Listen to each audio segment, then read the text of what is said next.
Welcome back to another video. This really popped when I saw it. That to me is a monster increase. Again, this book got hot. This book is ready to go higher. So let's jump right into it. We are back today with another statue review from Diamond Select Toys. Without further ado, let's get into the review.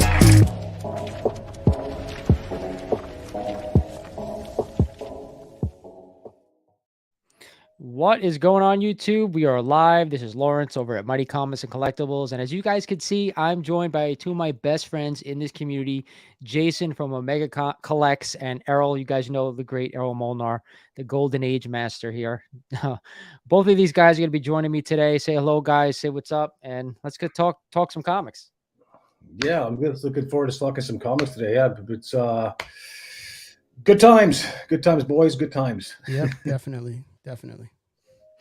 So what's going on today? Like I said, it's an all-over thing. We have a huge announcement that we're going to wait a couple of minutes, maybe 10, 15 minutes into the show, and then we'll talk about it. The three of us have something big we're going to go over here. But like I said, we will take questions from anyone out in the community.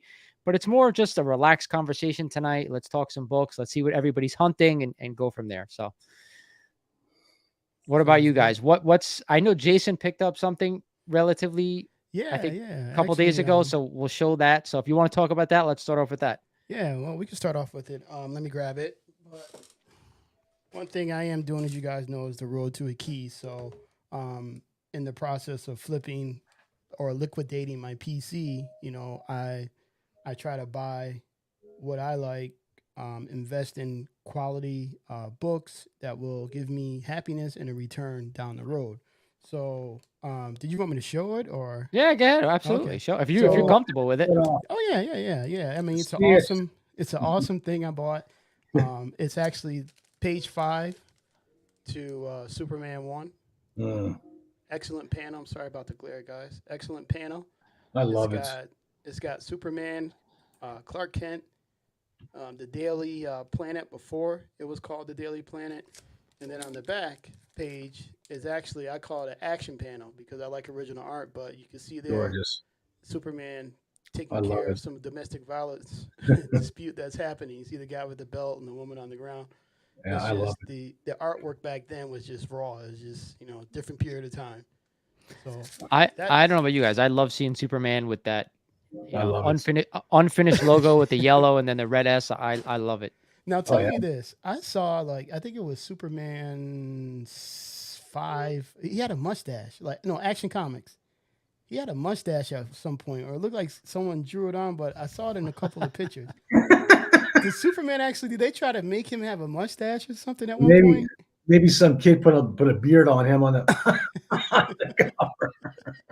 I know some do that. They put a beard on him on the cover. Yeah. Lumberjack Superman, yeah. But I'm very happy. That's my latest purchase. I actually have another one too, but that's my latest purchase. So I'm happy. Unless you plan on doing your own videos, I would say show it. But again, show it. That's what we're here for. I got a quick history of the lesson. You know, the Daily Planet. It was modeled after the Daily Star from Toronto. You know that? Oh, really? Oh, really?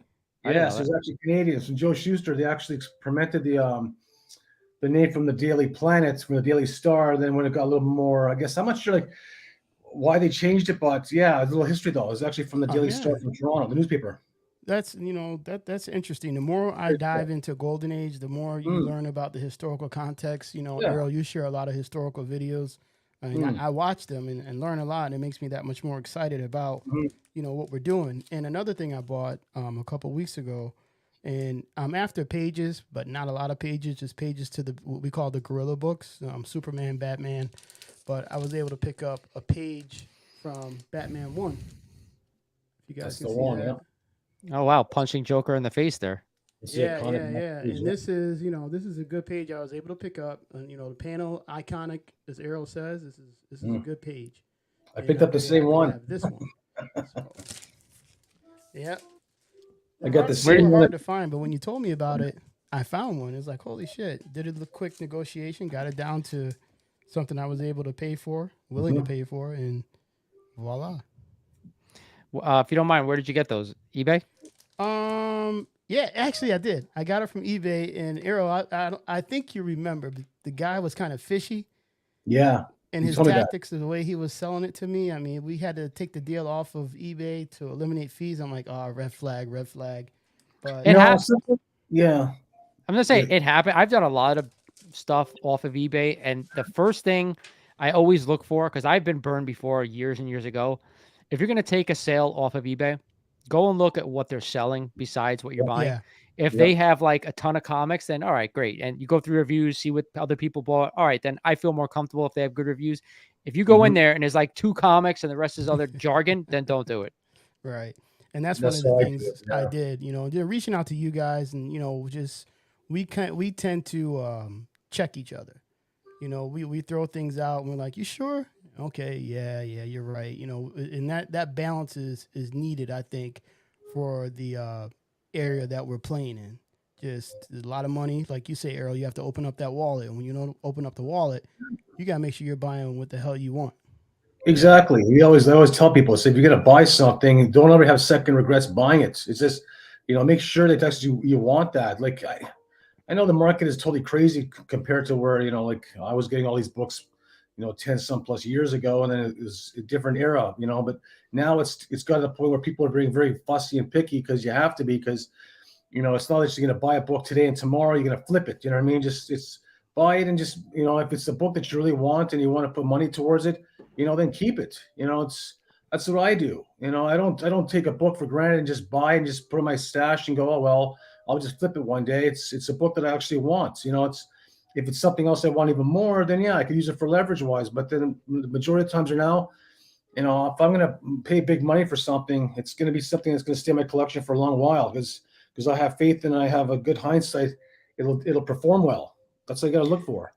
So that always brings us back to like the initial rule of collecting anything, like buy what you like. That's what everybody says, but it's true. Like definitely you got to buy what you want. I want to say hello to a couple people in the chat who have commented. Bart, what's going on? But I still got to get you in on the channel. I'm definitely going to have you on here one week, so stay tuned for that. But he has a question for you guys. All right.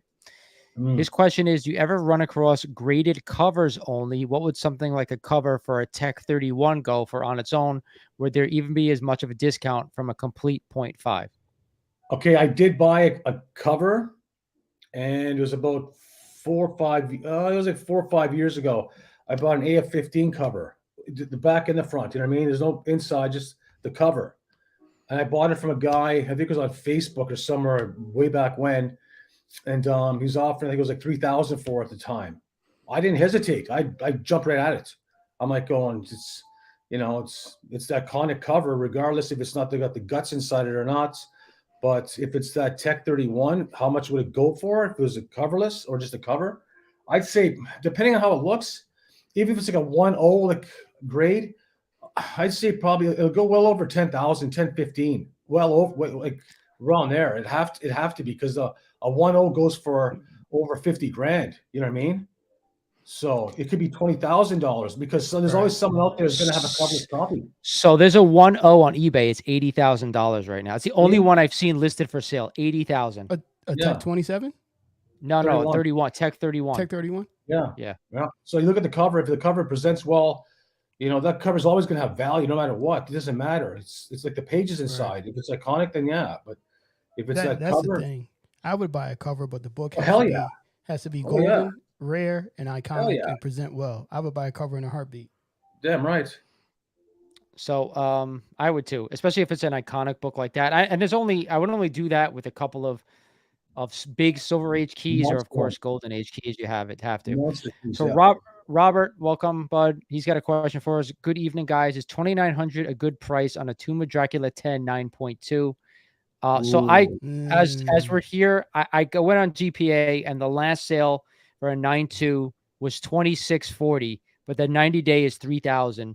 There were only 2 sales in the past 90 days, according to GPA. The last one being $2,640. So I say it's $2,900 is a little bit too much. If you get it under the last sale, that's where I like to be. Depends on the page quality and how it's cut. Everything centering wise. Like, right. I mean, if you're gonna spend that much money on it, that book's gotta present like a superstar. There's not gonna be no miswrap on it, or, you know, off-white to white pages, which is fine. You know, don't get me wrong. But white pages, when it comes to like that, it's always, you know, the unicorns you want to look for. but personally, it has to present really nice unless you're gonna fork the money for that. Right. And I wouldn't even touch it if that high over GPA. No. It's just I wouldn't even touch it. I would just have. I think a lot of people who list books, they like to list at the 90-day average, but I go by the last sale because that shows you where it is. Mm-hmm. Bart says, by the way, that 1.0 Tech 31 has been on eBay for a year. I think a lot of big books have sit for a while because they're incredibly expensive, but two, imagine the tax on that book you're going to pay. Imagine the fees. That's my point. It's a lot of money. So if I'm going to buy a big book like that, I'm probably going to do it privately. Yeah. You rarely see those books on eBay being sold like that. Like who? If you see books like that being sold on eBay, it's obviously going to be some astronomical price on there. And I go, well, why even bother? Because you're not going to be fishing for people who's going to be buying it. You might just go to an auction house or go like some, either be, Connect or a Comic Link or Golden or whatever it is. Like you're not going to be fishing for these people on eBay for for big bucks like that. It's not going to happen. It's Errol, have you sold books on Comic Link? Yeah, all the time. What's the fee on Comic Link? I saw mine was I think was so like 10%. Yeah, 10%. That was fair. Yeah, that was fair. Yeah. I'd rather do it through that only for the fact eBay's 13%. That's the first thing. And Comic Link's just more reputable. I've used them to sell and to buy. So I got some original art up there right now that is I got some good bids on it, more than what I paid for some of that art. So Comic Link is the way to go if you got the big ticket items. I sold quite a few things over the time, and I've been buying off of Comic Link for past 12, 13 years now. And it's a great place to shop for stuff, honestly, because there's so much stuff on there.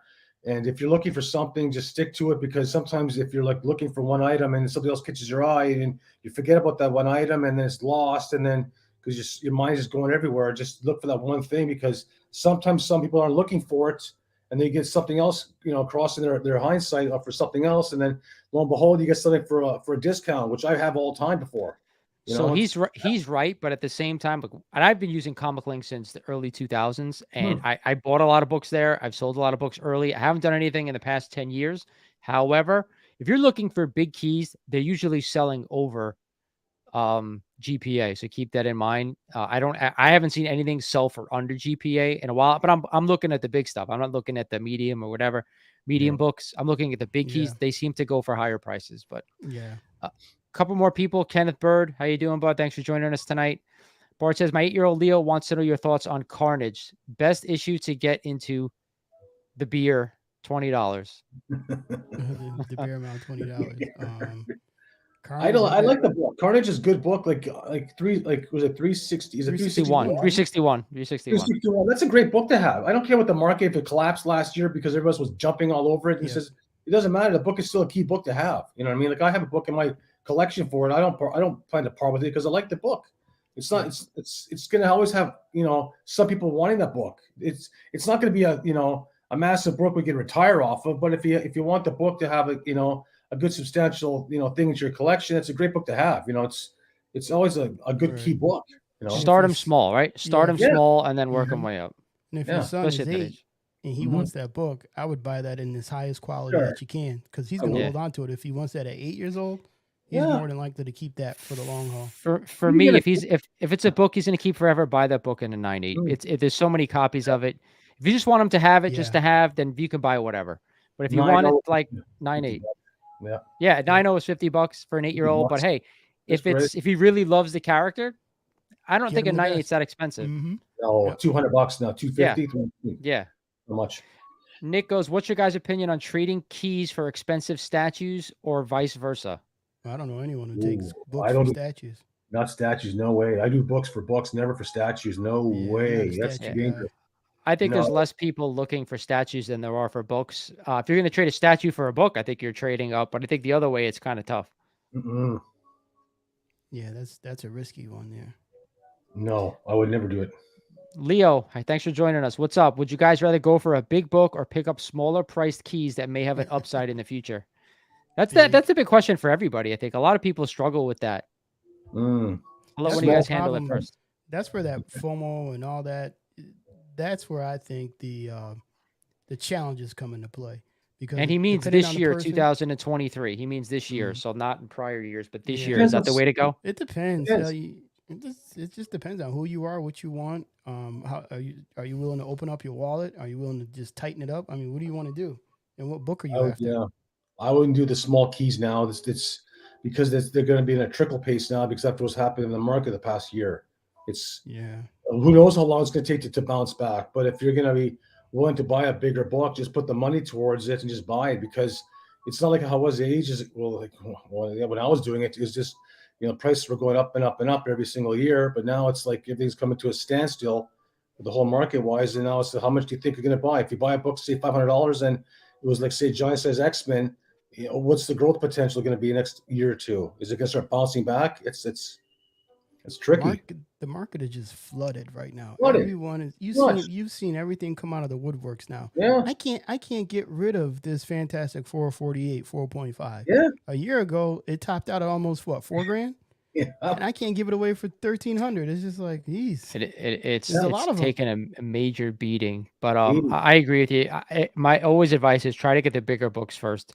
If you can get a bigger book and you're willing to hold on to it, it's always easier to pick up the little books later.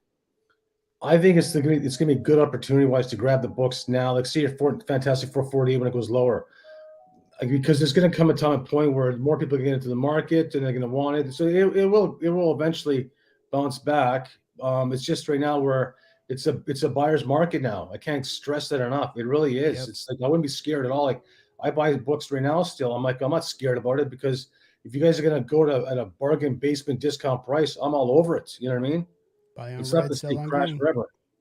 Yeah, I mean, Nick says, would you guys rather own a low-grade Journey into Mystery 83, 0.5 to 2.0, or a golden record reprint signed by Stan Lee between a 9.2, 9.6? I mean, to me, that's easy. I always want the original. Yeah. That's the first appearance. That's what I want. Yeah. Yeah. No brainer. Jim 83 all day. Yeah. I'll go for A15. All right. So before we get to any more questions, we have a big announcement for you guys. All right. A massive announcement. At least we think it is. So I'm going to share it with you guys. And how do I do this? Let's see.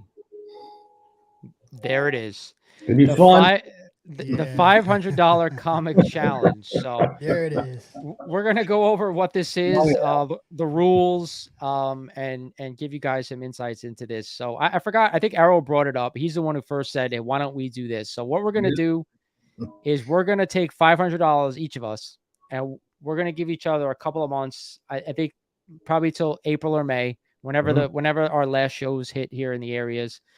And we're going to see who buys the best book for $500. You can't spend $1 more, right. Not $1. Let's up the ante, because there are going to be people out there who wants to probably follow along. But one thing that we're all doing is we're not using our own money. We're using money from the books that we flip. So I just want people to know that it's not that $500 is not coming out of my personal wallet account. It's coming from comics. So I know I'm hitting a couple of shows. I got one tomorrow morning. There's King Khan in March. Ooh, that looks good. And then I'm going to a show in June, but this is probably not going to go all the way to June, I don't think. So no, it's going to be tough, because while prices have come down, to try to get like something that's really unique or spectacular for $500 is really right. It's a difficult challenge. And the cool aspect about this is we're going to track the growth of these books. So, that's another interesting aspect of what the three of us are doing, is not only are we buying a book, $500 cap, but we're going to see how they grow. So any other rules besides 500? Can't spend over $500. Like, is there any other rule that we're following for this thing? Well, I'd say this: you could spend $500 if you want, or you could trade. It doesn't. I think it doesn't really matter, because in the end of it, you're looking for a book that you want, you believe in, market wise. Why did you buy it? Like I said, you can trade books if you want to get the 500. If you don't want to, take something out of your collection wise, and anything 500 or under, like you just up to 500. You know what I mean? Like some guy, like you go to a booth or wherever is at a Comic-Con and talk to a guy, he's got a book for 500, and say, okay, I'll hike him to 400. Doesn't matter. You know what I mean? So the object is to get the best book you can for under 500, and we're not going to be the ones making the decision. We're going to have a video. We're going to come back on a live stream. We're going to show the books we got, and then I'm going to put up a poll. I'm going to put up a poll on the YouTube channel, and we're going to vote. And we're going to be either one of our three is going to win this thing, whoever gets the most votes. But like I said, we're looking for something unique. I don't want to see anybody show up with a 9.8 Omega Man number 3. All right. I don't want to see that.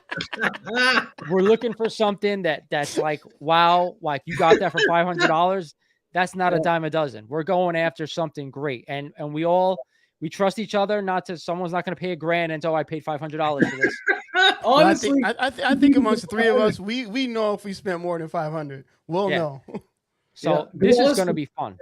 Because honestly, you could go get a book at the con, whatever you're at, and if it's at 600, 650, 700, and I said, if you can haggle to 500, then God bless you. Just do it. You know what I mean? It's up to you how you want to haggle it. Like you're your own thing now. You know, do your own thing. Like whatever you go into there, just zone in on what you want, and then you'll play the whole field yourself. If you go to a dealer and say, you know what, hey, this is too much, I'll give you 500. Flash them some cash and say, off you go. And I'll up the ante. So whoever wins the challenge, for everybody else, whoever wins the challenge, I'm going to throw down a gauntlet for that person. Anybody out there in the community to go say, I found a better book for $500. So we're going to have our challenge, the three of us, and then the winner is going to throw up a challenge to anybody in the community that finds a book for 500 or less. All right. That's the challenge. So that's, I can't wait for this thing because I'm already like Jones in a go. I've already started thinking, well, what can I get? And if I'm able to, I'm gonna use it to my advantage. So when I go to a show, if I find a book like Errol said for $600, I'm gonna be like, listen, I got $500. Here's the challenge. I'm gonna show them the thumbnail. All green. Right. I'll give you like shout out to you guys if you give me the book for $500 just to try to win this thing. So I'm using this to my advantage. Yeah, that's it. That's another thing too is people. You got to do your research to figure out what you're gonna get because it's not just I'm gonna buy whatever. It's do some research, look at what you like, and try to focus on what you like to buy that $500 book. Or it could be 2 books that total $500, whatever it is. So what's the criteria that we're judging on? Let's let everybody out there know the criteria that we should be judging on. Besides like the best value for the money? Potential wise, yes. Yeah, potential. Okay, potential. Potential for the book. Like I hope it's not. Well, I got Eternals 1 9.8. Maybe there'll be some news will skyrocket down. Donald Duck we got, and it's got to be 1 book. We can't buy like 3 books for $500. 1 book only. Right. 1 book only. All right, but this is going to be fun. I mean, it's just another aspect of individually we're saying, hey, we know what we like. We're having fun. We're not trying to speculate. It's just good diehard research and buy. I got a Comic-Con in April coming up, so I'm looking forward to it. So as soon as I go there, I'm going to take my camera, I'll film it a little bit. Yep. And I'll look at the guys saying, give it to me. Give it to me. Oh, yeah. That's going to be the interesting part. We're going to film ourselves haggling if we have to. Yeah. So I will give you both a copy of the thumbnail. So we're all on a level playing field saying, I'm in a contest. Here's whatever. We're going to film it if you're interested. So everybody gets a fair shake. Okay. Yep. So Nick says he believes the best thing to do now instead of buying or selling is trading. You guys agree? It depends. I'm going to say it depends because you've got people who think they know how to trade and they're trading wrong, and you can fall into a bad deal and spend and give away things you don't want to give away. So I believe in trade plus cash deals. They kind of work better. There's a lot of dishonest people as well out there, so be careful. I got a trade deal right now for Superman 24. That's the iconic flag cover. It's a nice black cover. Yeah, black cover. It's like a 6.5 and he's holding the American flag, right? Yes, that's the one. Burnley cover. Yeah, that's a classic issue. And I go, it's off white to white pages. I offered a guy, I'm not saying where, but I offered the guy my Hulk 181 for it. Some people go, oh, you're crazy to let that go. Hulk 181. I said, no, this is a Golden Age classic book. You know what I mean? I'm like, how many Hulk 181s are out there in the 7.5? Like 900 of them? 800?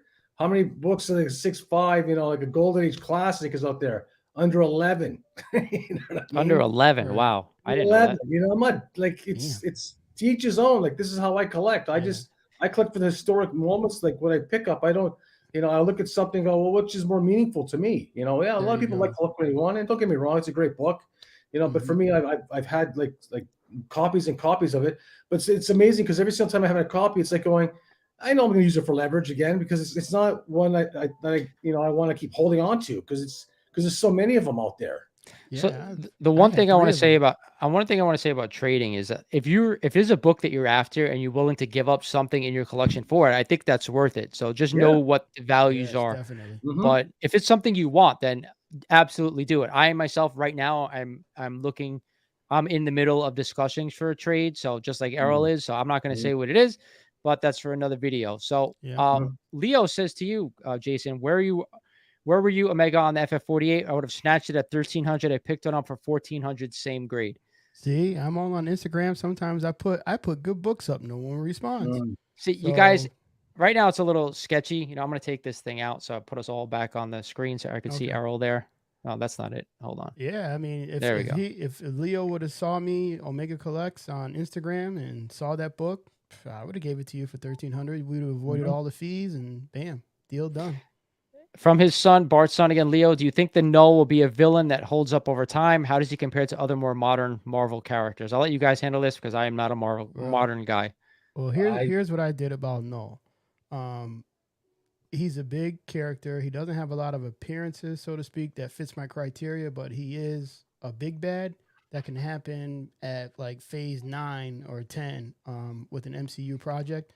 So the only book that I kept from that Venom run was Venom 3, the 3rd print, signed, and so I bought it when it was $100. So right now it's worth like what, 2,500. So I've made money on that, but that's the only thing. Other than that, I have behind me Omnibus if I want to read it. Does Sony own the character though?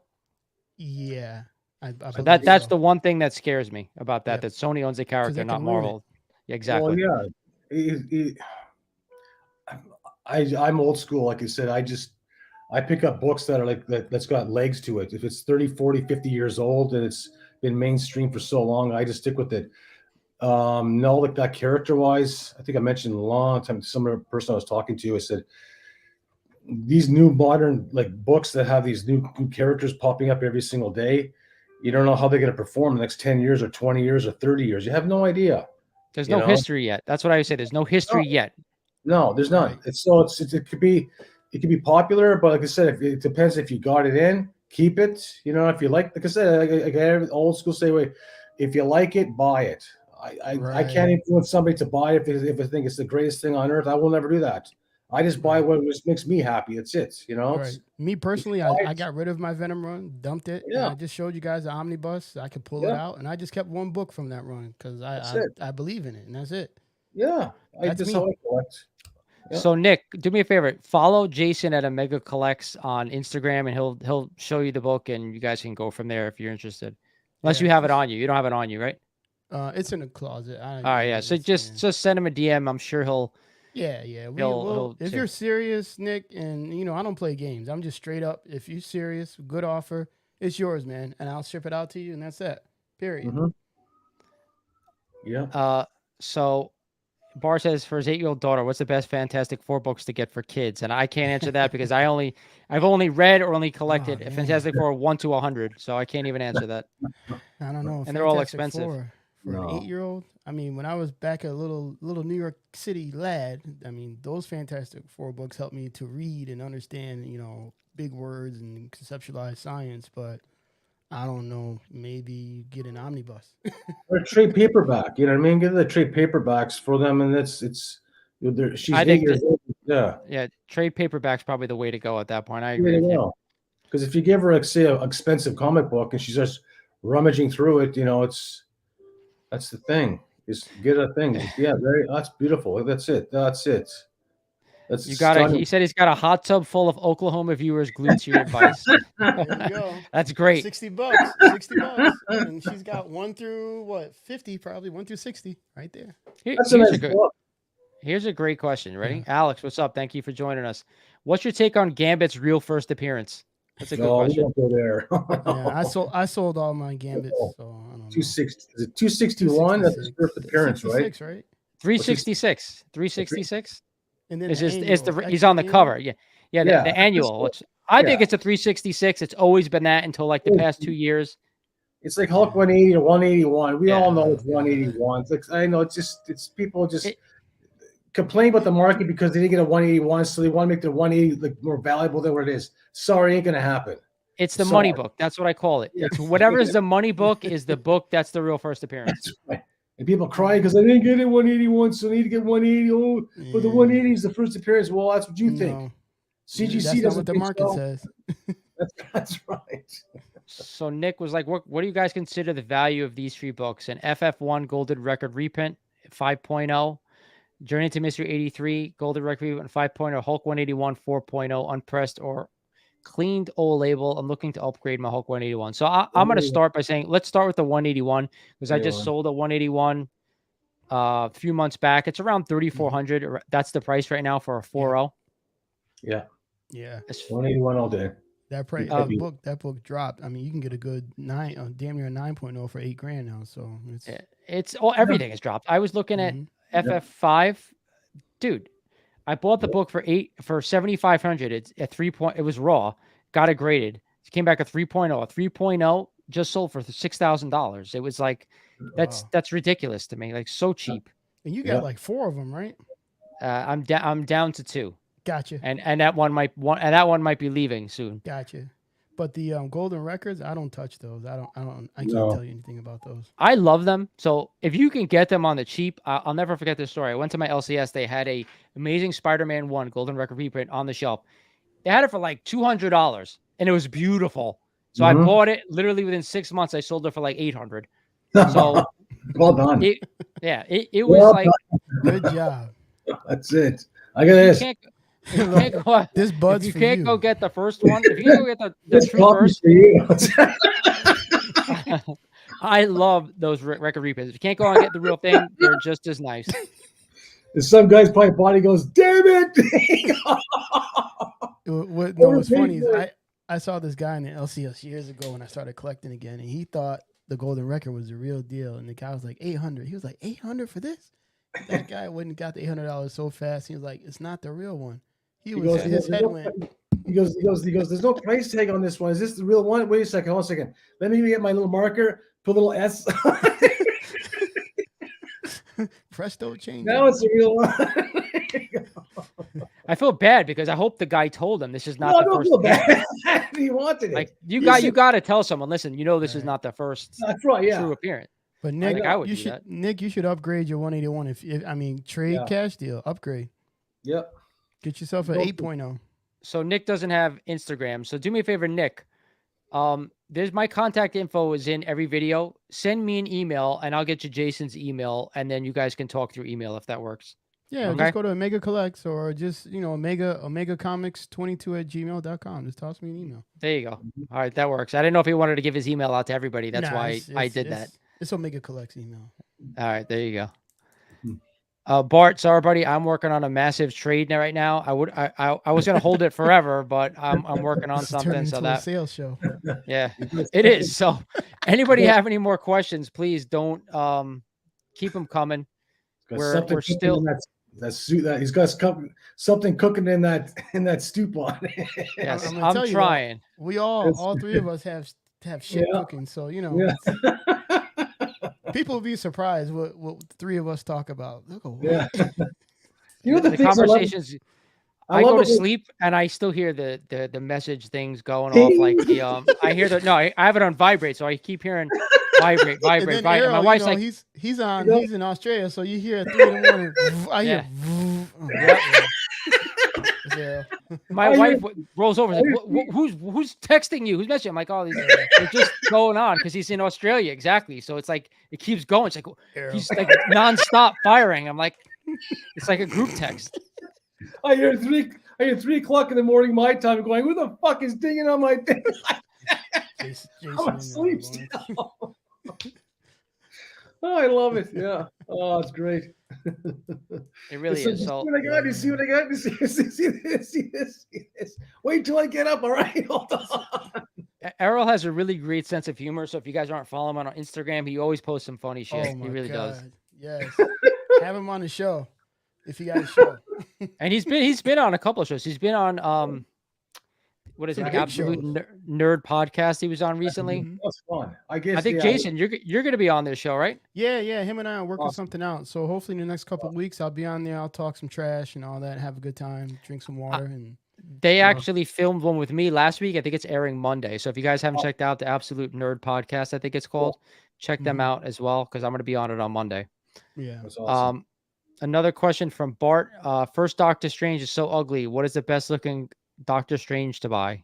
Oh, 169. 169? Doctor Yeah. Strange, 169. I'll tell you a good story here. This is a good story. Let me tell you a story. Please. I got. Don't hold back on profanity. Don't hold back. It was January 19, 2013. I went online and I bought a Strange Tales 110. I asked the one guy. He used to have this one website. I used to go on every so often. And he goes, "Yeah," he goes, "I got a tip for you." He goes, "Try getting that Strange Tales 110." I said, "Yeah." He goes, "That's his first Doctor Strange." I said, "Oh, sure, okay, that sounds cool." I got it for like $400, right? It was like the guy asked for, like, I think it was like a very good grade was. It was like way higher than that. And I think it was for like Mile High Comics, right? So I got it from him. And then all of a sudden, about 6 months later, the book just blew up. I got my book graded. I paid $400. I think it was like $450 for it. And all of a sudden, when my book comes back, I had Stan Lee sign it. You know, it was all authenticated with the yellow label, everything. It came out white pages on top of that. It came out a 7.0. I managed to buy it for $450 and it sold for $6,000. So that wasn't wow.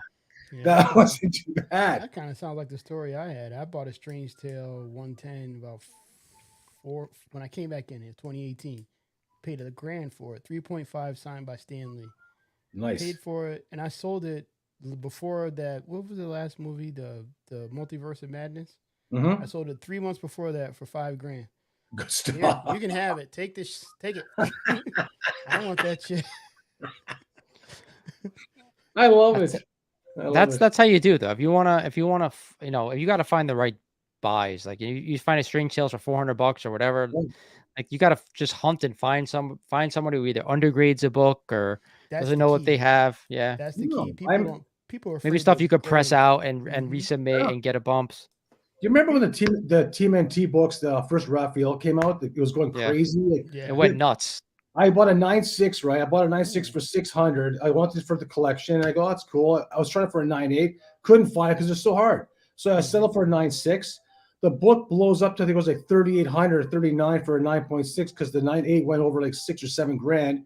As soon as it went to 38 or 39, I sold it right away. And the guy, what's that book now? Now it's about under $1,000 now. Yeah, that's my point. It took a crap. It took you can imagine the guy who actually bought it for me. You know, I can see him probably cursing now in the universe. You. I gotta tell you though, you know, we're talking about this, and Errol, this goes to what the three of us talk about all the time. You have to be willing to give up something for what you really want. Because I gave up something that I just achieved last year. Yeah, I gave it up. It was easy. I sold my AF-15. I'm gonna say it. I sold the AF-15. I made about almost 3,200 off the deal, and no problem because I know I have a bigger what we call gorilla book in mind that I'm working towards. So I call it. You know, like remember when the which one was it? It was the Avengers movie. Was it Infinity War when Gamora went up on top of the mountain? Yeah. And he goes, or Thanos was up top there with her, and he goes, a soul for a soul. A soul for a soul. How I do it. If I look for a book and I got a soul book and you got a soul book, I'll tell you now, you're gonna bleed that soul for my soul. Because it ain't gonna be five peanut souls for my mega soul. It ain't gonna happen. That's right. If you're gonna bleed, I'm gonna bleed with you, guy. It ain't gonna go that way. Yeah. No. Yeah, that's how I look at it. You know, if you want it bad enough, then you're gonna bleed for it, just like me. So Cadet 68, $500 challenge, SpongeBob number 1, 9.8 reach stand. There you go. Hey, that's the one that's gonna win. That's the one. That's the one. Donald Duck too. Yeah, DuckTales. So Bart says that Tip for great deals. Look for CBCS graded comics at auction. Often they discount enough to pay for a press and resubmission to CGC, and it still have some equity. I got a funny That's story not a bad about idea. that. Yeah, I got a story about Even that. That's PGX how I books too. That's how I You can actually luck out. bought my PGX especially. You can luck out. I did. I bought ASM 3. It was a 7.0 white page book. It sat on Comic Link for a year. I was looking at it. I kept looking at it, and the market was going higher and higher. And people avoided paying it. By the time the 7.0 was over like 5,000 or 6,000, this book still sat there for 3,500. And I looked at it and said, you know what? I'm going to take a gamble at it. I got to take a shot. Because it was graded back in 2005 or 6. So when I bought it, I took it and looked at it and says, you know what? Let's see how this turns out. So I traded it up. I bought a book for it on top of that, and then I gave it to the guy. Dealer, he got a return from CGC. It came back the same grade, and I was like, yeah. I took a gamble and it paid off. See, my story was 4 years ago. I bought Ultimate Fallout 4, the 125 9.4 CBCS for $1,000. Nice. And then last year, the Bendis signing, I said, okay, I cracked it. Came back at 9.2, but it took a hit. But typically, it's a roll of the dice. It's like, damn if you do, damn if you don't. But I'm happy with it because the book is for my kids. But it didn't stay at 9.4. That's all right. I mean, with that book, where it is crazy anyway. So I'm sure you're going to make money regardless. Yeah, unless that book crashes under $1,000, which I don't think it ever will. No. You're in good hands. You're in good hands. Like I said, even if it crashed to say 3,000, you still made profit, no matter how you look at it. I tell you what, those books are. I know there's only like 900 or so, or 1,000 tops. I'm seeing a lot of them pop up raw, and people are trying to dump them. But that's a lot. People are trying to ask for them raw.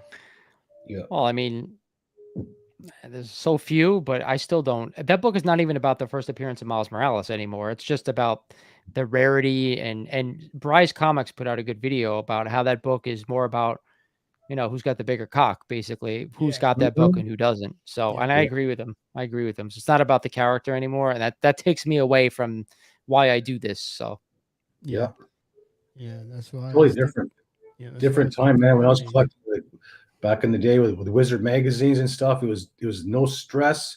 I went to the comic store every Saturday morning. Got excited to go in the store, see what's on the wall, and had a great time. And now it's just everyone's being stressing about get this book and which book should I pick up for this price and this book, because it's all about money now. It's all it is, just being driven for money, and it just takes your how you say it, your desire and love for that book that you're looking for, and all of a sudden it's like, if it doesn't make money, I'm gonna get rid of it. I'm gonna chuck it away. I hate that attitude. I hate it. I've had long boxes of older Superman books I had that were more modern books, like say 20 some years ago. They're not worth much money, but I enjoyed collecting because it was my journey to what I was collecting, and I never would trade that for anything. And to me, wise, it's like, oh damn it, I spent all this money, it's all worthless. It's just got, it's not. It's just enjoy it and just Agreed. Nick has another question. Yeah, he's really and I don't mind the questions. Keep bringing questions, guys. What do you guys think of this? A seller who's got a CGC 6.5 Hulk 181. Now, I don't know what a 6.5 is going for off the top of my head. Do you guys know? Probably 4.5. 5, yeah. So 4.5. Now he wants to trade a 4.0 plus 3K. No freaking way. A 4.0 is about $3,000, $3,400. So no. Get the cash. 5K. I see that. 5K. Grab the money and run. Yeah. Fuck that. Yeah. As well as 3,000 straight sale for 5,000. So in other words, he wants to upgrade his Hulk from a 4.0 to a 6.5. So no, I think 5K is probably too much, I would think, right? He wants 3,000 on top of that. Oh yeah, no way. I wouldn't do 4.0 plus 3K. No, you're losing a lot of money there. No way. Or straight sale for 5,000. I would offer him 4,000. Yeah, it's 6.5. I paid I paid for my 7.5 3 months ago. I paid 5,400 because it was at a low. I said I'll take it, no problem, because it was at a low. You see, I sold my 6.5 for $7,000 before all this shit happened. There you go. Months ago. So it'll bounce. It'll bounce eventually. Yeah, of course. When we see Wolverine come out, you're going to see all these things, all these books go up for a little bit, but then I think they'll settle again. Well, look what happened in 2008. Yeah, in 2000, remember 2008 when the market was like, you know what I mean? Yeah. It was dead. Like, I was like going, oh, well, it is what it is. And a few years later, it bounced back, and all of a sudden we're back into that stage again. You know what I mean? After what, 13, 14 years later, it's not going to last longer. It'll eventually, like I said, it's going to bounce back this year sometime, and then next year will probably be better than this year, then so forth and so on. If I was in Nick's situation, I would go for that like an 8.5 or 9.0 because they're going for, you can get one for like 7-8 grand. I know. Just get a high grade one. Use what you have. 6.5. Yeah. Anytime we're talking about Bronze Age, guys, the higher the better. And you guys know I talk about all the time. There's 4 books I want to own from the Bronze Age. That's it. ASM 129, Marvel Spotlight 5, Hulk 181, and ASM 129. What did I miss one? 129, Hulk 181. You got Marvel Spotlight 5. Also, to me, and Giant Size X-Men 1. That's the other one. Giant Size X-Men 1. Or I could put, for me, I put House of Secrets 92. That's what I would do. Or Brave and It's Bold. more rarer. It's got lots of potential still to. You know what I mean? That's what I look at. But it's your preference. I don't know what your budget is, stuff like that. But the higher the grade on the Bronze Age stuff is usually your better investment. Yeah. The money side appreciation is only the way my wife humors me and lets me spend actual monies on books. Every now and then you sell one and take your family on a cruise. I get it. We had this conversation not too long ago about sometimes it's tough, right? Errol's got the most supportive wife when it comes to this stuff. Definitely. I would think. I tell you one good story about 2009. I was on eBay and I bought a scrapbook and it had a Superman 1 inside. It was all cut, like each page was cut from the book. And I picked it up for $1,900 at the time. It was missing the centerfold, but all the pages were there, like 60, I think, pages were there. No front, no back cover. And it's just like historic, like, oh, this is amazing, like Superman inside this kid's scrapbook. My wife looked at it, she goes, "You paid $1,900 for this?" I go, "You're damn right I did." I said, "I know what I'm doing." 3 years later, I flipped it for $6,500. I bought an AF-15 3.0, and the rest is history. You know what I mean? Right. You got to know, you just got to know how to buy. I mean, it's just like trading stocks and stuff. You gotta know how to buy. You gotta know how to read the trends. Absolutely. The popularity of the character, the demand, and the amount of the book that exists. So there's a 3 characters, man. 3 characers: Batman, Superman, Spider-Man. There's your Trinity right there. And you don't have Wonder Woman. Yeah, Wonder. she's on the side baking some muffins, but that's okay though. Scrap money. Scrap. Yeah, but you got your three, Papa Bear, Mama Bear, and a Baby Bear, right? So you got those 3 characters, right? just stick with them. You're not going to go wrong.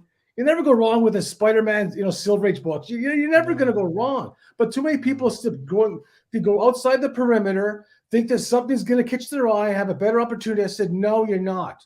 You're not going to find it. It's not going to happen. How I got my road to my big key was from Spider-Man books, my Silver Age books. I kept it simple. I wasn't going around trying to find this and trying to find that, making it harder for me. What for? I kept it simple. Look at our boy Lawrence is on it, man. So this is a great segue for me to do a little bit of promotion, because what he's talking about is what my next video coming on Monday. It is part 1, the hierarchy of comic book investments, where I go through the top investment comics and I work my way down, top to least. It's only part 1. Part 2 is coming, but this is a 20-minute video, guys. A 20-minute video. Normally I put shit out for like 8, 9 minutes, 10 minutes, 20 plus minutes. This is a massive one. And I'm gonna go out on a limb because I know you, and he's not doing speculation, and he's not telling you what to buy. So I just want to throw that out there because I don't want them to think you're speculating and all this other crap. No, he knows what he's doing. No, this is the best of the best. So we start at the top, the most expensive and the best investment in all of comic history, and we work our way down. So it's for the guys that really want to get into it, that want to put their best foot forward and say these are the best investments. And even like I said, at the end of part 1 and the beginning of part 2 and through part 2, I get to some of the books that maybe most people can afford. But if you really want to talk investment, we talk the best of the best. So it's the thing is that so it's I'm the say what Errol says. It's the journey You got to part. open your wallet. You got to open your wallet. Open your wallet. It makes it because it makes it fun to go after something that's hard to get. It challenges you. You know what I mean? It's like if something's too easy to get, I don't even care for it. I want something that's going to at least work my brain to go, to this kind of certain aspect of how am I going to get to this point here? And you become better at it. You know what I mean? As a collector and as a person where, you think of solutions to a problem. Every solution's got a problem to it. I know it's about money wise, but how do you get to this point where to get this much money to get this point? It's just being strategic on how to do it. I love it. Yep. I'll add to that. Like if you really love a character, you really love a book, and it's not the greatest investment ever, that doesn't mean you shouldn't buy it. If it's near and dear to you, go ahead and get it. Absolutely. But if you want to talk about investment through comics, like sometimes you have to give up something that you want the most because it's a great deal, right? You have to do it because it's the great, it's the right move. I did it. You guys saw it. I gave up AF-15. Yeah. I gave up again. Yeah. I say I'm in the process of doing it. So Lawrence is late to the party, but he's gonna get there no matter what. Yeah. All three of us are gonna. I'm gonna get to the party. We're all gonna get to the party, and then we're gonna have at the end of the year. We're just gonna sit back and have a toast to what we've done. Come on into this backyard party. He says, what you got? I said, this is mine. Okay, next. Okay, next, yep. Next. What you got? No, back to bus you got. I got a 2.5 ASM 129. No, you can't get it. No, we don't want you to get out of here. I want something with some razzle dazzle, man. I got a 0.5 Superman 4. Okay, you can come in. Oh, get something. I'll get you next. So, but again, if that's all you can do is an ASM 129 and a 2.5, go get it. Go get it because it's still a key. Still a key, right? Go get it. Joking. But if you think you can afford a bigger books, just save or look for deals and try to flip or try to it's all about timing. Trying to build up to big books. Yeah, it takes time. It took how long, Errol? 20 years for you to get what you had? 20 years. But it took me 20 years to get that one book I wanted, but it took me 10, 11 years of hustling and grinding with the books I had to get to that book. That's the thing. Like I worked it and I worked it and I worked it so hard where it's like I would be just driven because I wanted that book with more than any other book in this world. You know what I mean? It's like I told the other guys the other interview I had with them, Rohan and JP, I said to them, listen, I said, I wanted that book so bad because my collection did not feel complete without it. I had to have it. You know what I mean? It's like, you crave something so bad, you know what I mean? Like, for me was, I just couldn't, quench that thirst unless I had it in my collection. Now I'm content. It's like, now it's like to the point of going, I'm not always looking around and find this because I already got to the point where I wanted to get to, you know what I mean? I'm really content where a lot of people can't get to that point where, or the opportunity. Yeah. So for me, I pushed through. I mean, getting AF-15 after, knowing I wanted it, probably 30 years ago. Then it took me actually 5 years of grinding to get it when I got back in. Then I sold it. I had no seller's remorse because there's a bigger book that I want. Yeah, exactly. And I can, there's 3,000 copies of AF-15. I can get another one anytime I want. This 3,700 CGC created copies. So on my video that I'm doing, the hierarchy, on this video, the hierarchy video, I give you the book. Obviously, I give you the CGC census data, and I give you the last sale. Like literally the last sale that was just posted, no matter what the grade is. So all the information's there. Yeah, it's a good one. It's a long one, but it's Superman 1. I think it's like 168 or 167. That's right on the money. 168, right on the money. And there's only how many blue labels out there under 60? I think there are. I go through it, but I don't remember the number. It's crazy. You think of this 80-some years old classic. Batman 1. I think it's got 295 or whatever, something along those lines. So it's still ridiculous. It's still you're talking about 1 of 300 people in the world. There's billions of people in the world, and 300 and there's 168 have a Superman 1. That's crazy. It's nothing. I mean, people buying these PSA baseball cards and stuff. There's 10,000 in a PSA 10. That to me is a crazy amount. But when you look at these old comic books that are basically they're like dinosaurs. You don't find them. You know what I mean? And even to this day, I'm seriously here. If you get a person with a Batman 1, he's got say, the one that went for 1.8, right? I see the guy who sold it at the time. I say, screw it. You want my book? I'll say it for $400,000. I'll set the benchmark. You know what I mean? Yeah. Then every single other book out there, because I say, well, if you think it's too expensive, then you go find some other place that's going to have it. Good luck. That's how it goes. You know what I mean? It's always a supply and demand. AF-15s are out there, no problem, any single day of the week. But these other books, a person could set their benchmark now. It doesn't put the GPA mark. It's you set your own benchmark now because this book is so rare to find. You know what I mean? That's how it's going to go. I think it will go that way. Eventually, it will. Oh yeah, there's a big shift that's happening now with the economy and the way things are. People are looking at money and how you buy. Yeah. I think there's a new, like you said, Errol, a new way of buying that has emerged. It's like an auction of a house. If a house is going to go for say 200 estimate auction, and some guy comes up there and bids up to 400,000, what's not to stop a person for a comic book? The same thing. These are absolutely extremely rare books. Batman, Superman, Action One, they're extremely rare. Like the Rocket copy, 3.5 million. That's peanuts. It's going to be worth in 10 years from now. Peanuts. You know what I mean? That's nothing. So the one thing I'll add on AF-15 is that there's 3,700 copies out there, but how many Spider-Man fans are out there? There's got to be millions. Lots. So that book will always go up no matter what. So if you own one, you're going to be fine. Yeah, but I get 100% what he's saying. It won't shoot up, but it will have a gradual year-over-year increase because it's right. Well, we talked about the last time that we got on here that for 5 to 7 years that book sat at $10,000 at like a 1.5, and then all of a sudden a 1.5 now is probably worth 20, right? Yeah. So you're talking about double. You just got to just hold. You own one, just hold, because eventually you're going to be low for a while, and then all of a sudden, boom. And then low for a while, and then boom. Normal. They're easy to get.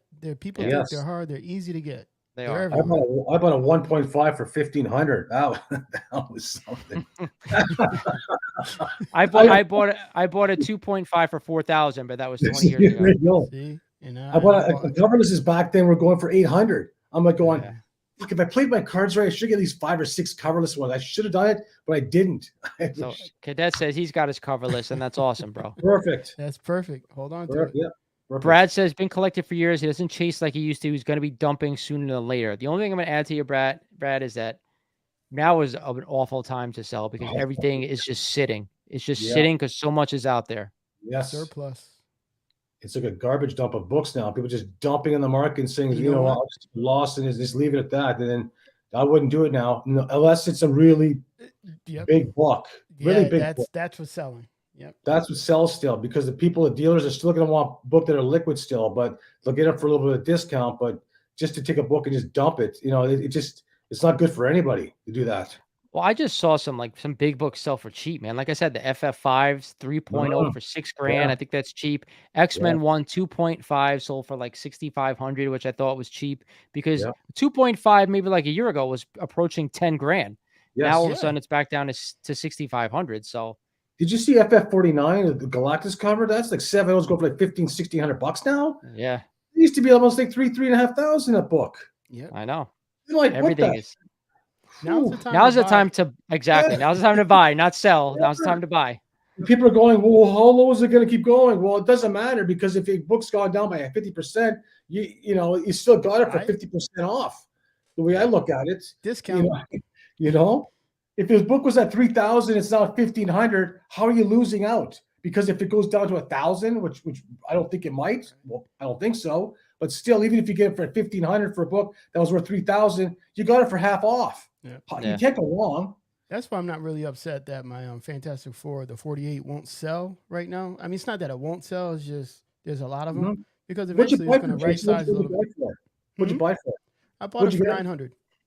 Oh yeah, you get good. Just you're not gonna.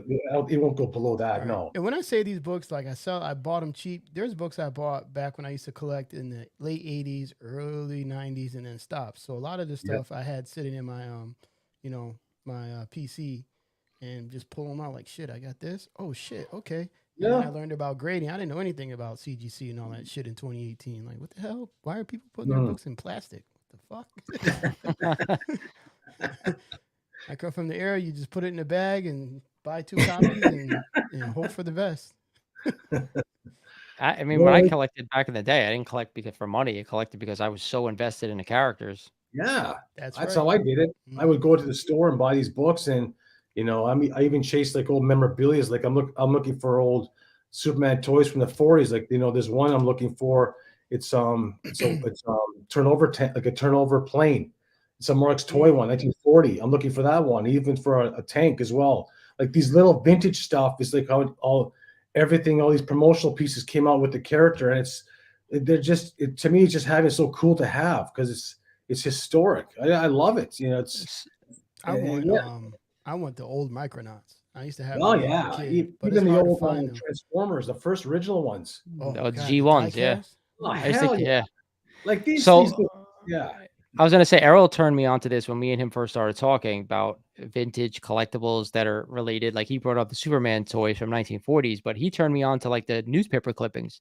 And maybe about a year and a half ago, I bought a complete set. And this dude, that's what he did. He went whatever the days they came out, and he clipped them out and he put them into a binder. I have them right here. I'm not gonna break the thing out, but I have a video on it. Just search my thing, but I bought the thing for $500, and it was this dude's life work. He gave me like this amazing letter saying, I put all this stuff together. I loved collecting Spider-Man, and he has every newspaper clipping. He put them together, Awesome. and it's in like a binder. It's one of the most impressive things I have ever seen. I could never sell it because this is this guy's life's work, and now I own it.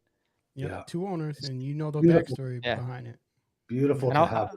yeah, something like that is like it's priceless. Those Superman toys, something that you're never going to see anywhere else. No, I remember in 2001. Yeah, 2001. Heritage had the actual original Superman dailies from January 1939. It was all from one thing to Sunday, and I was looking at it, and I just I just craved it for my collection at the time, and I won the auction. No one else bid on it. I won it for $50, and I was I was stunned. That's insane. I was stunned. $50 for the whole origin of Superman. From the I still have it, still tucked away in the old the way it was presented to me from Heritage, and I'm just looking at it. When I was home last year to see my mom, I looked into my collections I have still there. It's still tucked away in my box I have, and I look at it, I go, oh, fuck, that's amazing to see that. It's just, it's the history. It's like this was all started. It's, to me, I think they're so undervalued, these newspaper ones, because they came right after the comic books. And to me, it should almost be at par at how rare they are. Well, that's like, I mean, in the back in the day, people would read the newspaper and throw them away. They didn't save that stuff. To see first Spider-Man was like, I remember I had the first Spider-Man, the first one that you have probably in that binder that you have. When I bought that, I wanted to get Stan Lee to actually sign it. So when I had it all clipped out and stuff, it just, to me, like when I'm looking at it all, and I just love like just putting it together. And when I was talking to the other guys before, I said, if you guys don't do it, put this stuff together, the history becomes lost. You know what I mean? People will never know about it. Yeah. Like the stuff that I've collected over the 20 some plus years of Superman stuff, like I put together wise, it's phenomenal. Like I can have like a whole wall, like in a museum wise, and people can look at each stuff. It was from this era to this one. Why did you buy this, and that? If I don't do this, or I don't archive it, it gets lost, and no one will ever know about it. It's incredible. Right. I got a comic strip on my opposite wall, Spider-Man from the 70s, signed by Stan Lee. It's just one of those things. It's the actual, print. Yeah. And you can't find them. No. You look at these old things, yeah. So Bart has a question that you guys, I know Errol, I think he's got some good answers to this. What are your thoughts on foreign issues of key books? Not just the Pence copies, but other languages as well. Many are from the same era and are really scarce. Are these overlooked or garbage? No, those are sought after because it's like the Pence copies with the Amazing Fantasy 15. At one time, they were valued very less because they weren't the U.S. version, the 12 cent on there. But it's the same book. It's the same printing of the printing press. You know what I mean?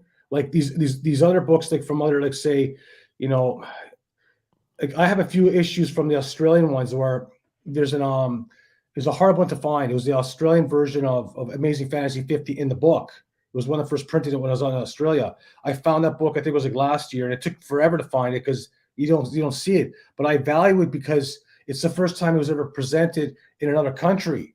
So people will start to change their whole demographics, because CGC right now is starting to do a lot of new labels now for international books. It's other labels now, so they're marketing it more. So it's almost, it becomes more of a collectible now for people, because you just can't. It's not always just like going to, like, say, I want to find ASM 129, the American version, or because I remember there's one Filipino book.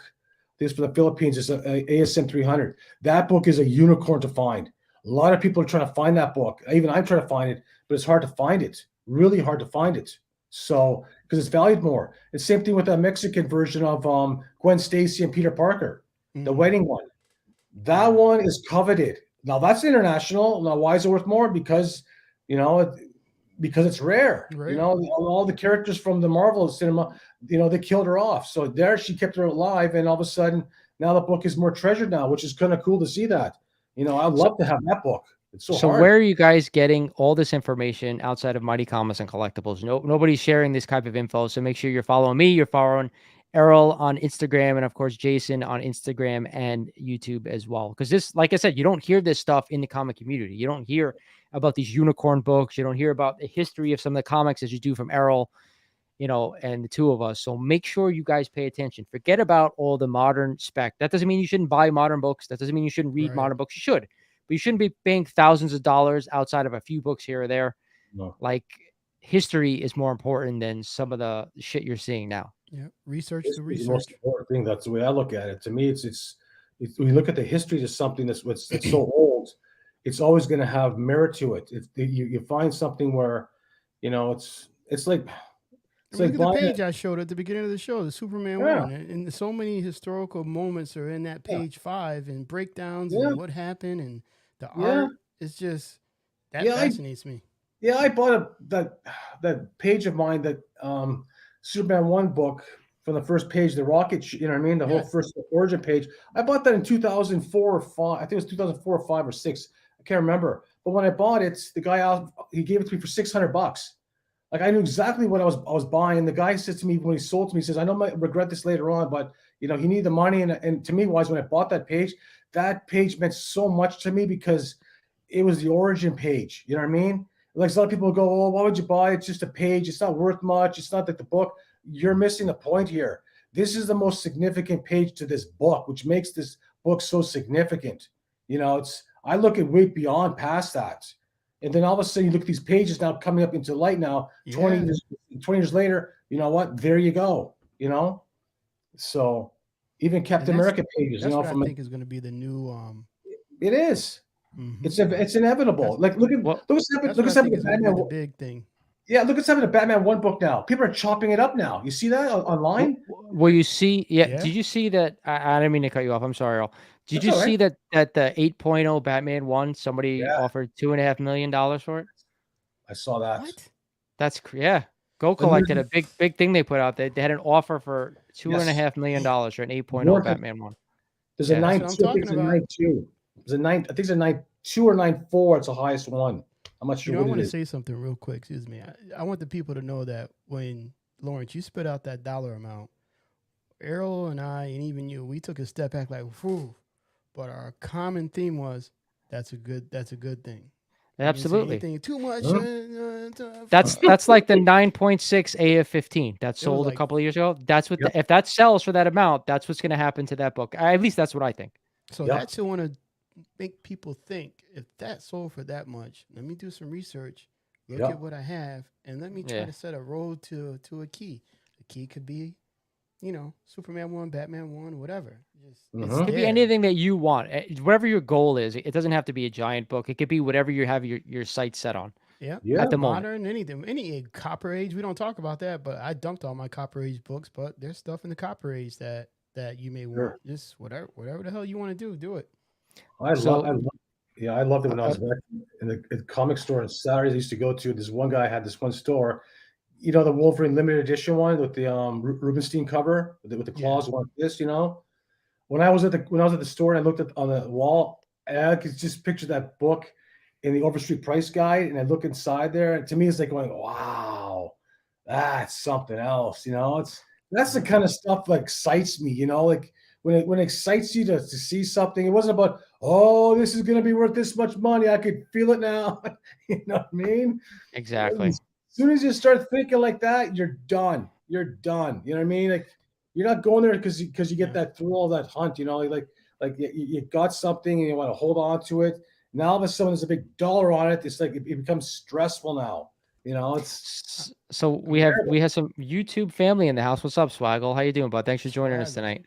Hey, Swaggle, I love your stories, man. I love your content you put out. I love it. I love the I think he put out a video and he broke down, like, he did his ranking. Action 1 and X? Yes, yeah, I love that one. yeah, That was perfect. That's what I'm talking about. Perfect. The real deal. Yes. People know. Batman 1 to these tiers and how it goes down. And like I said, keep it simple. That's where the money's at. You know, you can't go wrong.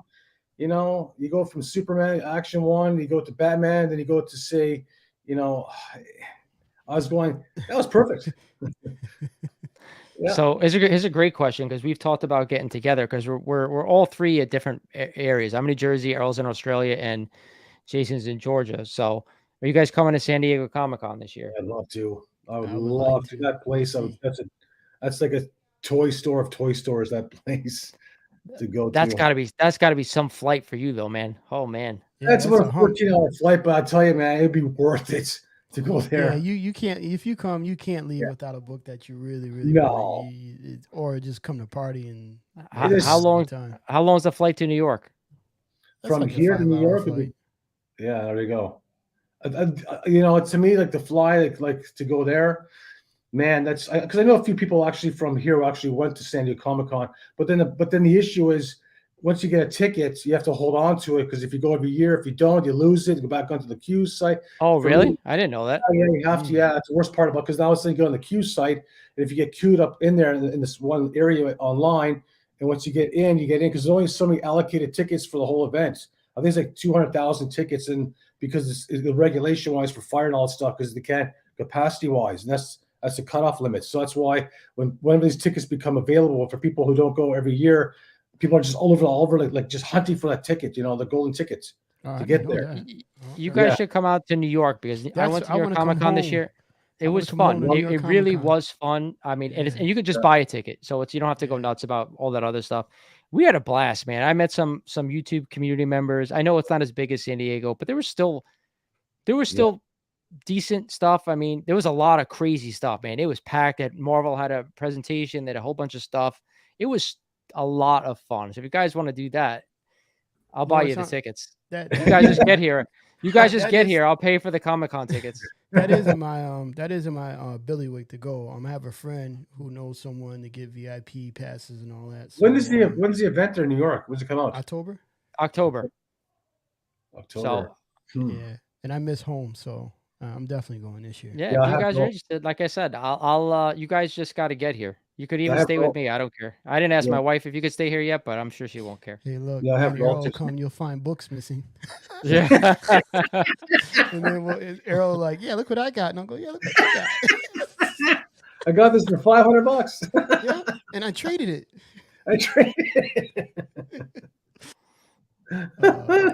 No, but definitely, I've been thinking about, like, Danny is a big comic guy that I talk to on Instagram, and we've been text messaging. He wants to come out here too, so I've been thinking about trying to get some guys together and gals, whoever wants to come out and just meet up. I know last year, like the bigger YouTubers, like I know Gary, and all those Comic Tom, Gemmet, they had a big get together, but we're not. Yeah, we're not there and all that. Yeah, we're not there. Like, but for us, the guys who like know each other, gals, just I would love to put something together and get everybody in one spot. Some nice holes in the wall that we can go to and have drinks real cheap. I don't mind that. I just, just to get everybody together. How awesome would it be to get a group picture at New York Comic Con with all of us? That would be that's epic to me. I haven't been in New York in a while because my aunt, she used to live there before she passed away. So I used to be there as a kid, going there every couple of summers. I'd be going there, and I have a blast in New York. God, I love that city. There's so much stuff to do there. I loved it. Yeah. So I have 46 of the top 100 Golden Age comics according to Overstreet. I'd love to be on your show. There you go. Do me a favor. My email address is in every description of my videos. Send me an email, and I will definitely get you on here. Are you in the U.S.? Are you overseas? just so I know, just for timing purposes. But I would love to have you on, especially if you could show some of those books. 6, yeah. That would be amazing. That's the thing. Just show them and let's hear the history.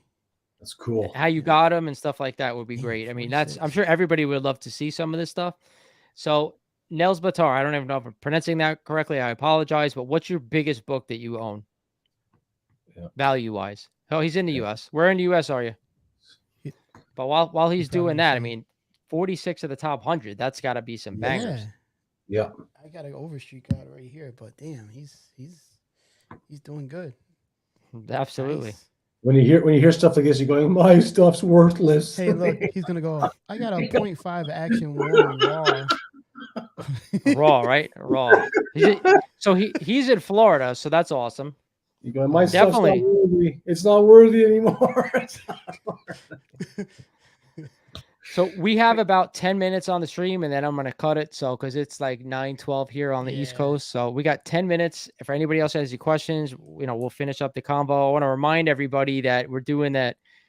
Well, first I'll do this since I have it on the screen, is that obviously you guys know I said this before, that where is this stupid thing? No, that ain't it. Oh, I stopped presenting it. That's my bad. So this Monday, Hierarchy of Comic Investments is coming. Massive flow chart with amazing information. I give you the books, I give you the grades, I give you the census data, and I give you the pricing of comic book investments. This is only part 1. It's a big video. Make sure you guys watch it. Here's my question for you guys.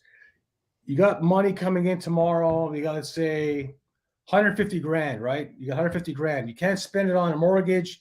You can't spend it on a car. You have to spend it on one book. Which one are you guys going to buy for 150 grand? One book. What if you can haggle and get 2? I would get Batman 1. No. Just one book. Okay, 150. I would get Superman 1. That's it. That's probably the top value wise, I think, for that price, right? That's if you can get one for 150, that's the top book to buy, because when you see my thing on Monday, I mean, for the price range, that's probably what you would go for. If you can get a higher grade Batman 1, you may make more money eventually, but I don't know. It's tough to say. There's also a question. If it came to buying a house or that book, what would you take? If I was single, I would take the book, but my wife's going to tell me take the house. It depends. Where is the house? What kind of house is it? What kind of house is it? It's a house in West Detroit. Yeah, I'll take the book. Yeah. I think we'd all have a hard time letting our wife saying take the book. Maybe Errol's wife would let him, but that's about it. My wife would say hell no. My wife would do an old suplex on me, like, you do all that boxing shit, but watch this. Hey, listen, my mom told me, like I said before, a long time ago, it was back in '97 when I asked for her for $5 grand to help me get a Superman 1 book, and she goes, I told you. Finish what you're saying, and then I'll bring that back up, because that's a massive thing he just sent. So I said to my mom, I said to her, you gotta let me 5,000, please. It's really important. You need something. She goes, 5,000 for what? I said, it's for a comic book. And she goes, are you crazy? She goes, you want to buy a comic book for 5,000? Yeah. And then last year when I went to go see her, I told her about the book, and I'm looking at, and she couldn't believe her eyes. You know what I mean? She's like, her eyes just popped out. You know what I mean? What it was. Yeah, she couldn't believe it. So Bart says he would buy 3.5 or higher Detective 31. So let me tell you something before. I wanted to make a comment, because when I go through the census data, you wouldn't be surprised how scarce that book is. It's more scarce than some of these other books, man. Yeah. There's one for sale right now. One.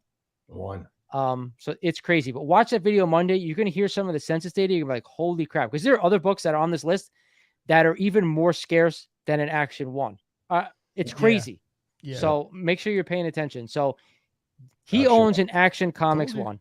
Nice. Definitely, I would love to have you on the show. Get him on. You come on, show it to us all. We'd love to see it. You're probably one of 2 people that I know who own one. We all know who the other one is, right? Yeah. Action 1, yeah, nice. That's a dream book of dream books, yeah. Yeah, man. Let's meet, talk to you, and just hear the history behind that, man. That's what I'm curious about. Absolutely. Make sure you contact me, but I'd love to have you on. Awesome, man. I mean, you said That's it before. I think inspiration. there's 75 copies of Action 1 out there, and he's one of the owners. Yeah. One of them. That's straight 75 inspiration. copies. But 75 copies. Damn. how many restored is like probably 3/4 of that. Yeah. You look. I don't care if it's restored or not. It's the book is the book. You know what I mean? Like I don't care if it's deter- coverless.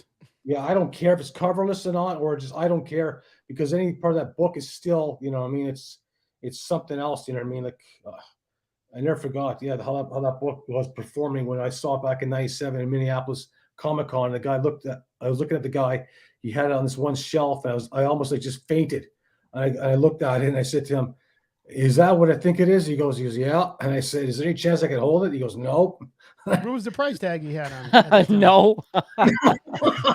Yes. 50, no. It was 50 grand, '97 Minneapolis Comic Con, 50 grand, That's how was much raw. he had Man. to take. The ticket was 50.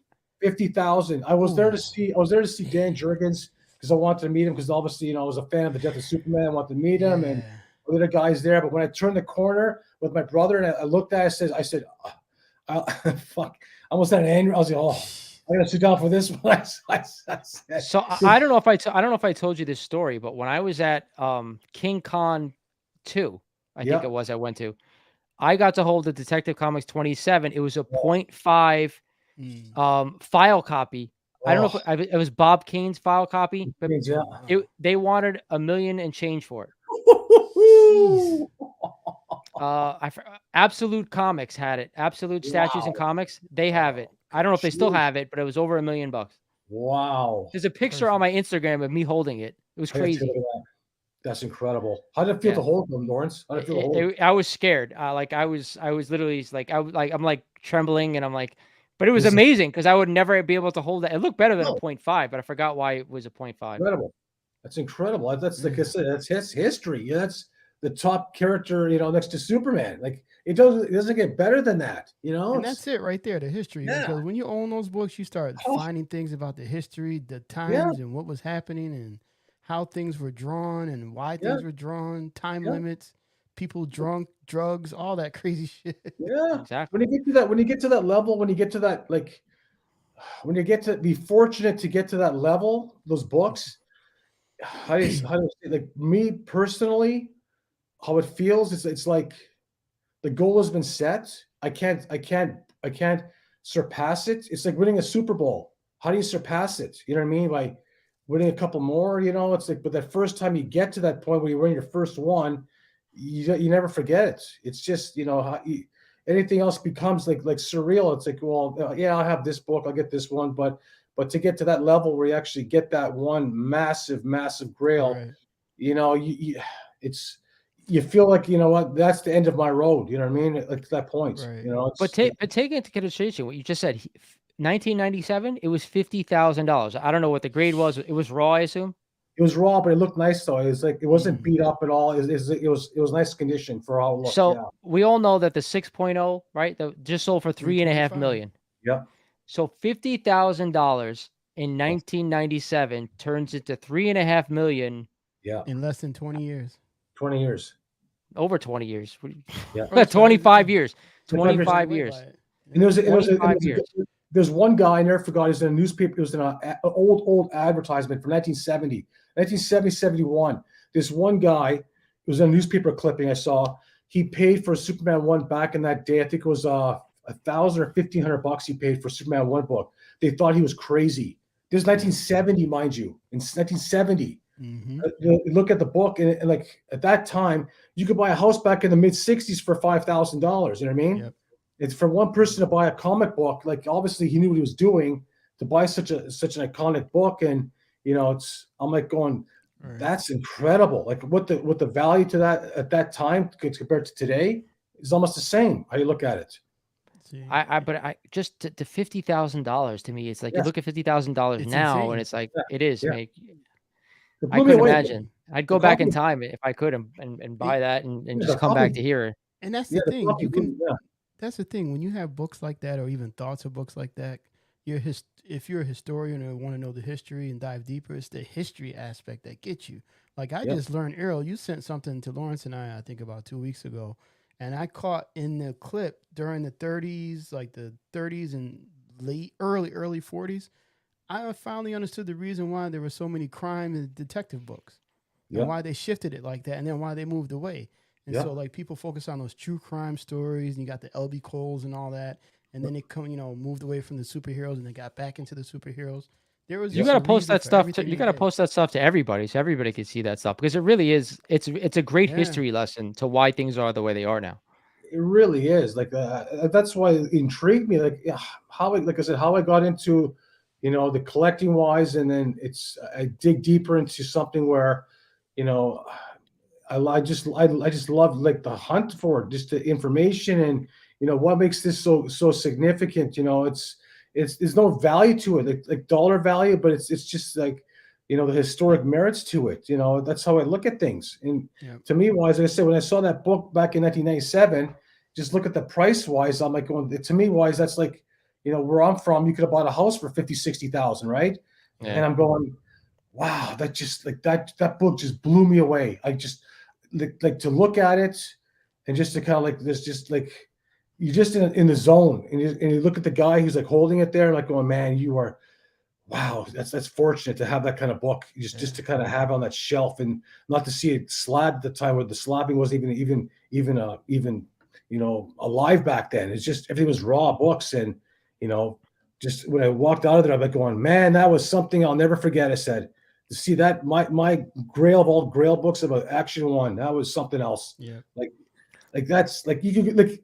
It's almost like going to some event. Like you can go to say Comic-Con today, and they'll have an Action One there or Detective 27. But when you go like back in that time when I was there, and you didn't know what to expect inside there, and you see that Holy Grail book inside there, like you have to like sit back and going, wow, did I just see what I just saw?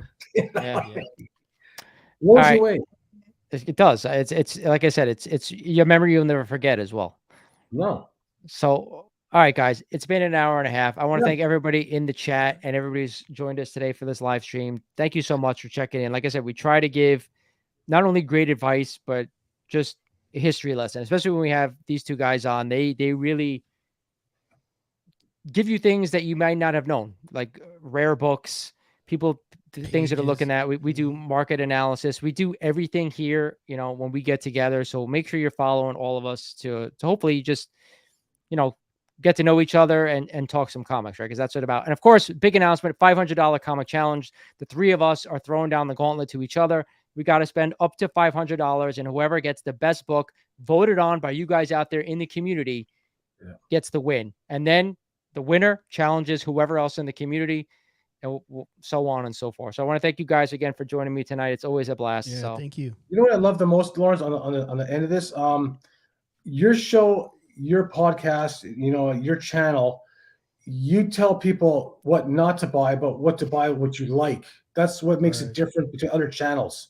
That's what makes this channel fun to watch, to make it interesting. Not to say you should buy this, you should buy this. This is why it's so different. This is why I think people no speculation, no stress about it. Just have fun, just watch it and just enjoy it, and just no stress about it. That's what I love about it, man. And I love that.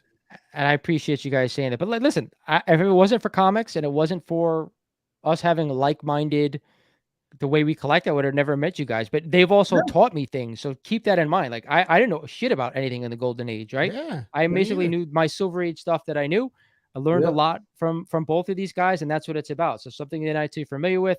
I'm comfortable now. Errol knows I called him earlier in the week and I said, listen, what do you think about this? Because I'm really looking at doing a big trade. And we had a conversation about it. So it's like, do it. Yeah. Yes.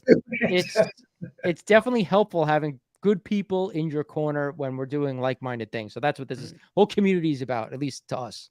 So thank you guys again for coming on. Thank you everyone in the community. And like always, we will talk to you guys soon. All right. Thank you. Guys.